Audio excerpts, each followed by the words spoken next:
What's good, everybody? It's your boy Sports Dad with a quick video with some quick tidbits for you. If you're wondering why college recruits are giving shout outs to the class of 2023s in particular, it is due to the NCAA recruiting calendar. That's right.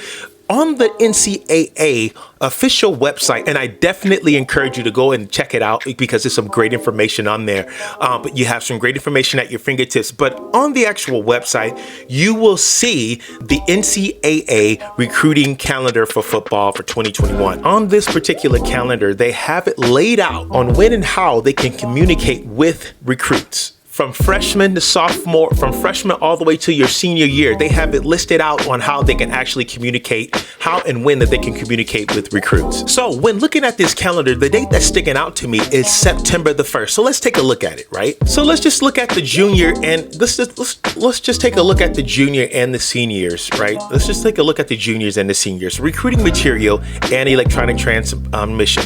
All forms of private communication permitted. September 1st, right? Telephone calls once per week after September 1st of the senior year, unlimited during contact period. So as you can see, September the 1st is the actual key date where they are allowed to reach out to recruits. So we know in particularly that during this time that those recruits are definitely on Twitter looking for some talent. So what does that mean for you?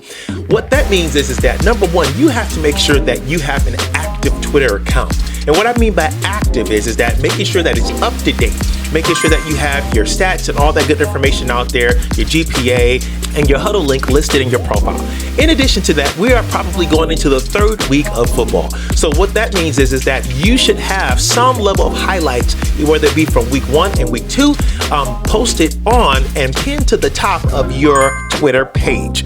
I told you once before in videos in the past that Twitter is like a college recruiting hub. It is the most effective and common way that recruiters reach out to you initially. So that means that you want to put yourself in a position to be noticed. If you have high school coaches that are connected and they may have reached out to college coaches in the past on your behalf, or maybe over the summer and those colleges were looking at you, now you have at least 2 weeks of live football that they can take a look through and they can really dissect to see if you are a good candidate and if you fit their actual program. So remember to work your Twitter, work your resources, and stay in constant contact with your high school coach. And remember, if you want to know more about recruiting and what it's like on the inside, make sure that you subscribe and get plugged in because there's nobody who's bringing it to you like me and breaking it down. And most importantly, keeping it 100. Sports Day and I'm out.